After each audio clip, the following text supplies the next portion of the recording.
देखिए ये क्वेश्चन में sine theta is equal to A divided by under root A square plus B square cot theta का value आपसे पूछा जा रहा है कितना होगा। तो चलिए इसको स्टेप बाय स्टेप समझते हैं और इसको बनाने की कोशिश करते हैं।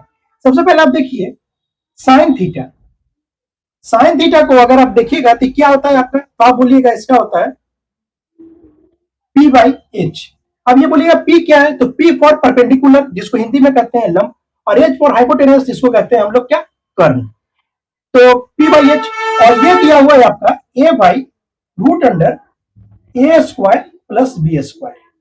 तो जाहिर सी बात है कि P में जब हमको पता है, H पता है, तो हमको सबसे पहले इसमें क्या करना पड़ेगा, तो B निकालना पड़ेगा। तो B इक्वल टू क्या होता है, तो B इक्वल टू होता है आपका under root P square H square minus P square. तो चलिए क्या होगा, under root H square, H कितना है, आप बोलिएगा under root A square plus B square का होल स्क्वायर यहां पर कीजिए, माइनस पी स्क्वायर, तो पी स्क्वायर की जगह पर ए है तो मतलब इसका स्क्वायर कर दीजिए। उसके नेक्स्ट स्टेप में देखिए क्या होगा, ये पूरा भी रूट है और इसका स्क्वायर है तो मतलब ये रूट से बाहर आ जाएगा, मतलब ए स्क्वायर प्लस बी स्क्वायर और माइनस ए स्क्वायर।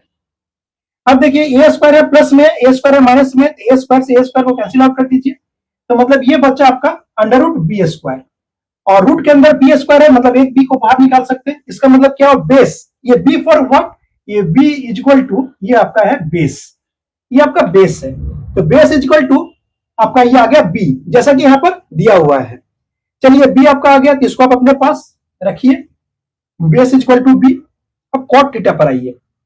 ऐसे तो आपको p और h अगर गिवन है और b अगर आपका निकल गया, मतलब अगर आपके पास p h और b दोनों है, मतलब कि p आपका जो है वो आपका a दिया हुआ है, h आपका दिया हुआ है under root A square plus B square, और b जो बेस है वो आपका b अभी कंप्लीट रूप से यहां से निकला है।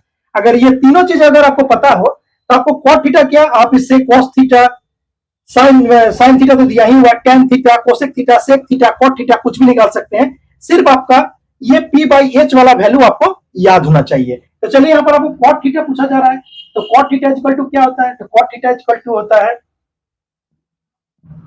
b by p। तो b क्या है आपका, बेस। इसमें क्या है, b बाई p का मतलब क्या हुआ, b equal to base and p equal to perpendicular. तो b इक्वल टू तो आपका यहाँ पर b आया ही हुआ है, तो b इक्वल टू आप यहाँ b लिख दीजिए, और p देखिए क्या है, तो p आप बोलिएगा यहाँ पर a है। तो यहाँ कॉट थीटा का जो वैल्यू पूछा जा रहा था वो आपका आ गया b बाई a। इसी तरीके से आप कॉट थीटा है जिसका उल्टा होता है टेन थीटा, कॉट थीटा का जस्ट उल्टा टेन थीटा, अगर टेन थीटा पूछता तो a बाई b आप लिख देते हैं। उसी तरह अगर कोसेक थीटा अगर पूछता तो आपको पता है कि कोसेक थीटा जो होता है वो साइन थीटा का उल्टा होता है, और साइन थीटा का उल्टा होता तो ये उलट जाता, और इसको कोसेक थीटा का वैल्यू हम लोग क्या लिखते हैं, under root A square plus B square divided by A. उसी तरीके से आप कॉस थीटा निकाल सकते हैं थे, तो कॉस थीटा आप कैसे निकालते हैं वो भी आप देख लीजिए। कॉस थीटा इक्वल टू क्या होता है, तो कॉस थीटा इक्वल टू होता है B by H. B by H का मतलब क्या, B equal to base, H equal to hypotenuse. तो बी देखिए, बी इक्वल टू आपका तो यहाँ बी ही आया हुआ है, और एच इक्वल टू क्या है, तो आप बोलिएगा under root A square plus B square. तो ये आपका देखिए कॉस थीटा ऐसा निकल गया। अगर सेक थीटा बोलता तो सेक थीटा जो होता है कॉस थीटा का उल्टा होता है, रिवर्स होता है, इसको उलट देते हैं under root A square plus B square divided by B.